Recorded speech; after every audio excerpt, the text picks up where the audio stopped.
says in her question, I want to put my hijab on, but my father is totally against it. He forces me to take it off or he will stop paying for my studies. What should I do? Wallahi, I swear to Allah in whose hand is my soul and my life. It breaks my heart, it saddens me to hear this. What kind of a Muslim father is this? What kind of a Muslim father who is supposed to be protective, guiding and guarding his children, his family, instead of driving them to hell? Why? What for? May I ask you a question? What is your feeling? How do you feel about it when somebody is looking at your daughter who's wearing a pair of tight jeans or tight blouse, or her hair, or her eyes, or flattering her with some sweet words? Would you like it? No, of course I wouldn't. But you are putting her like some sweet or candy in public for every person to take a taste.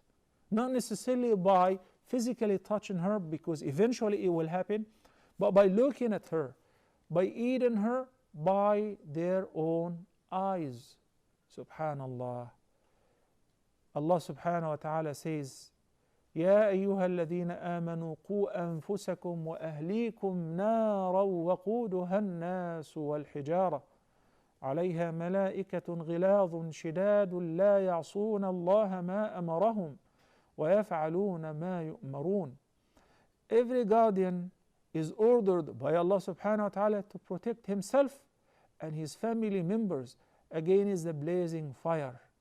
If he doesn't, then he is blameworthy. Subhanallah, this is number 6 of Surah Al-Tahrim. I guess you guys have already memorized this ayah because I frequently quote it.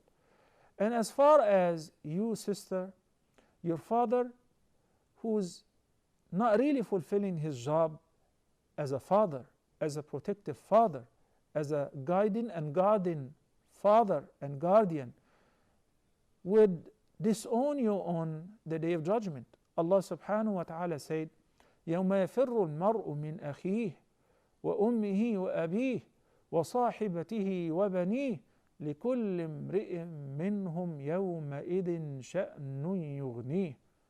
The person would disown his most beloved ones and family members, his brother, his wife, his parents, his own children.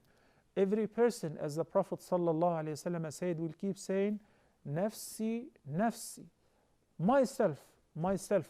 I'm only worried about myself.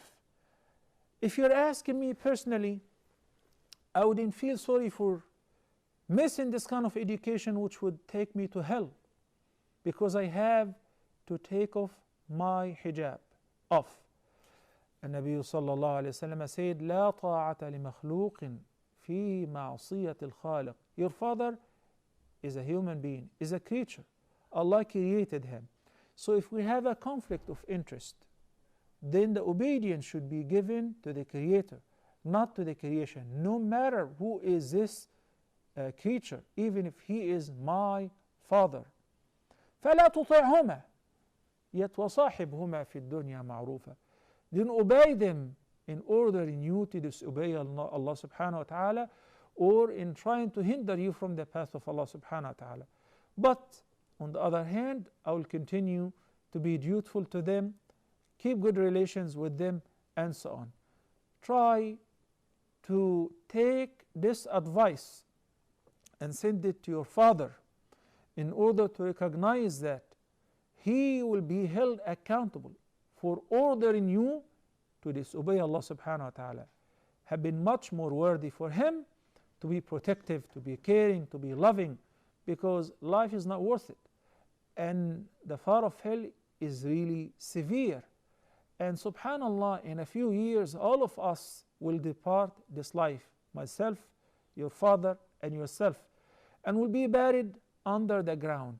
It would not really make any difference how beautiful you were, but the only difference would be whether you were righteous or not. Accordingly, that will determine your fate, either having an eternal dwelling place in paradise or otherwise. May Allah protect all of us and guide us to what is best.